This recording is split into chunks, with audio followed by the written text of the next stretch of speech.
What's going on, guys? It's Cimoooooooo. So today I wanted to bring to you a combo tutorial for Pendulum Magicians. Now, if you're unfamiliar with the Pendulum Magician archetype, or you really don't know what I'm really talking about or how the cards function, I just made a video as an introduction to Pendulum Magicians, which will explain all that, and I'll have the link for that down in the description below. But this is going to be a more advanced video because I wanted to talk about this in depth for a couple reasons. The main reason is because most of the time when you watch a combo tutorial, they kind of tell you to use X cards to end on Y board. Well, Pendulum Magicians don't exactly work that way because they're a combo-based deck and kind of want to just have as many resources as possible in order to produce the boards that they were able to do. Now, I have cards here, if you've noticed, and I have them sorted in 3 different rows. The top row is cards that the deck plays are just generic +1s. The second row is conditional +1s, and the bottom row are cards that go even or go neutral or 1-for-1, however you want to explain it, but they're essential combo pieces to kind of help trigger the conditional +1s, and they're pretty much essential to the deck in general. So what do I mean by all this? Well, if you're unfamiliar with card advantage or how that works, I made a video about that as well, and that'll be down in the description below. But basically, starting with the top row, so you've got Skullcrobat, Joker, and Desires. Essentially, you play these cards, you're getting an extra resource. So you play your Joker, you get to search any Magician or Perform a Pal card from your deck and add it to your hand. So it's giving you 1 extra card. Same goes for Pot of Desires. You're getting more resources, and why this deck needs more resources is because since it is a combo-based deck, the more resources you have, the more you're able to do. Now, the conditional +1s are very important for this reason as well, because although they can generate +1s and give you extra cards, they require other cards in order to do that. So take Perform a Pal Pendulum Sorcerer, for example. If you use Pendulum Sorcerer's effect, if it's special summoned, you have to destroy a card to be able to add a card with Sorcerer's effect. However, if you destroy something like, say, Double Iris Magician, you're able to not only net a card off of Sorcerer's effect, but then Iris will trigger adding a Star or Time Pendulum Graph from deck to hand. So you're effectively turning Sorcerer and Iris Magician into Sorcerer plus, let's say, Joker, and then one of the Pendulum Crafts. So 2 cards into 3.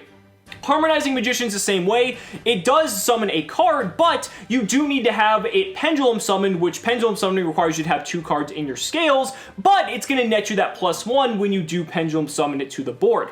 Oath Dragon functions very similarly as well. You get to add a monster back from your extra deck to your hand if you have another Pendulum Magician in the other scale, and it does require something to be in the extra deck as well. So although it can be a +1, you could add something like, say, Harmonizing Magician, and then that's going to get a +1, so you kind of get a little chain of +1s going.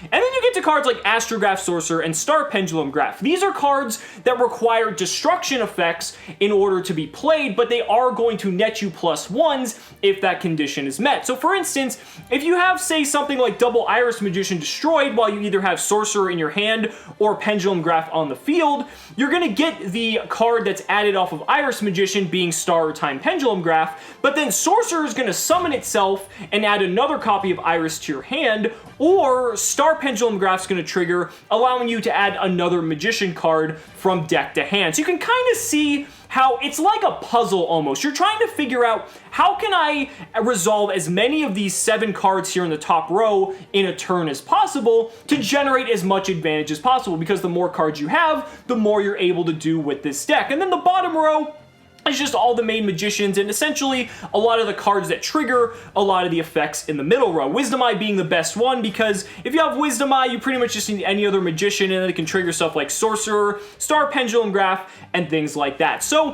what I wanted to do was, rather than telling you that, you can do certain things with just a couple cards, I think it just makes more sense with this deck to just kind of go for it and just really showcase what the deck can do by just shuffling and just drawing random hands. Because if you understand fundamentally how to acquire card advantage and basically yield good cards off of the cards you're dealt, then that's how you're going to be most effective with this deck. So as you saw, I just shuffled up and we're drawing a random hand here.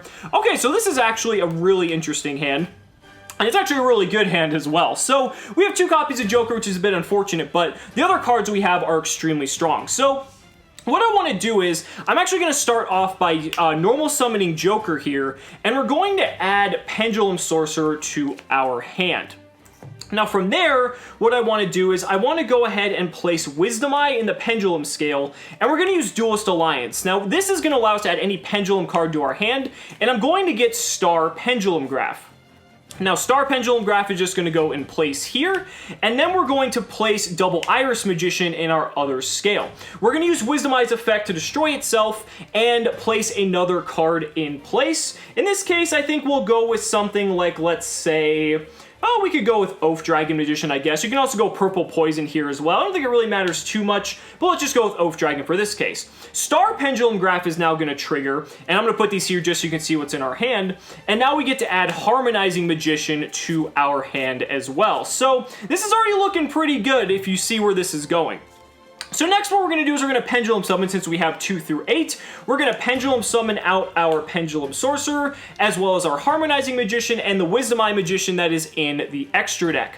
Now, we have 2 effects to trigger here. We have Harmonizing Magician as well as Perform a Pal Pendulum Sorcerer. So you can build the chain however you want depending on what effect you're trying to ultimately resolve. We're going to have Pendulum Sorcerer destroy the Double Iris Magician and add a copy of Joker to our hand. Now unfortunately we already have a Joker, so this is a little bit redundant, but our opponent doesn't know that, if we didn't have Joker, that's what we're going to want to do.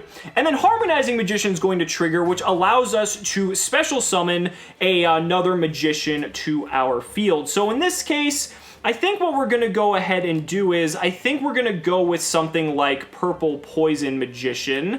I think that's probably the more ideal candidate here. We're just going to go ahead and shuffle up. Now, Double Iris Magician is going to trigger since it was destroyed by the Pendulum Sorcerer, which is going to add Time Pendulum Graph from deck to hand. So like I was saying before, you know, you're trying to achieve a board of something like Time Pendulum Graph and Time Star Magician. That's ideally what you want, because what we can do next is we can overlay these 2 cards right here for our Time Pendulum, or our Time Star Magician, excuse me. We can use the effect, detach this, and add Astrograph Sorcerer to our hand. So we just have yet another card that essentially acts as a hand trap in this case. And now we have the Time Pendulum Graph to set in our scale. So as you guys see here, what did we end on? 1, 2, 3, 4, 5, 6, 7, 8, 9, 10. We actually ended on a +5. We turned 5 cards into 10. And not only that, we have Time Star Magician that is able to protect our board. Time Pendulum Graph, which thanks to Time Star Magician, the interaction is just so strong because now we can destroy 2 of our opponent's cards without destroying any of our own.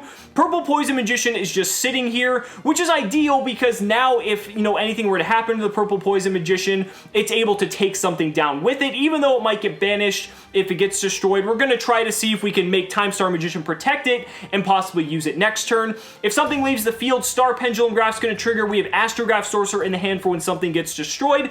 There's a lot going on here, and so I think it's just extremely powerful what this deck is capable of doing. So quickly, I'm just going to shuffle everything up again really quick, and we're going to go ahead and do one more example.